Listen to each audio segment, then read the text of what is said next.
the end in sight for America's longest war, this is what packing up looks like in Afghanistan. Row after row of US military vehicles sit in the yard at Bagram, waiting to be transported back to the United States. We've got tens of thousands of vehicles that need to go back to the depots in the United States, be reset and issued back to the Army. And this is where it's happening, in giant warehouses in 8 locations across the country. Weapons, communications and equipment systems are stripped from each vehicle, with another team going through every nook and cranny looking for stray ammunition. Sometimes you gotta think creatively. Such as? Spots like this in the wires. Just places you wouldn't normally look. Up to 1,500 vehicles will be retrograded each month as more and more US bases close down.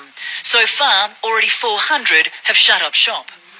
This process will continue until the remaining 28,000 vehicles are sent back home, along with 20,000 shipping containers filled with equipment, all US property. An exercise that will cost $6 billion. Brigadier General Stephen Shapiro was in charge of closing down US operations in Iraq and says this handoff is part of the natural progression of war. General feeling is a good feeling. It is time to go home, but it's time to go home because most of us think the Afghans have it. So it's a very good feeling. It's about going home, but frankly, it's about winning. And while many question whether this war has actually been won, the US believes its job here is done, handing over control to the Afghans and their security force of 350,000 troops.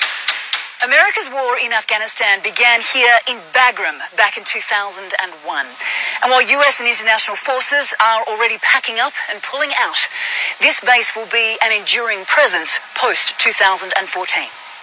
The general believes whatever US forces are left here, some will operate out of Bagram. But the focus now is getting these vehicles out of Afghanistan. 60% will go by road to Karachi in neighbouring Pakistan, where they'll be shipped out to the United States. The remaining 40% will be flown to the Middle East and transported out of ports in either Dubai or Jordan.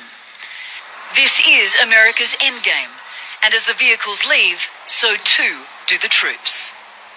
Anna Corrin, CNN, Bagram.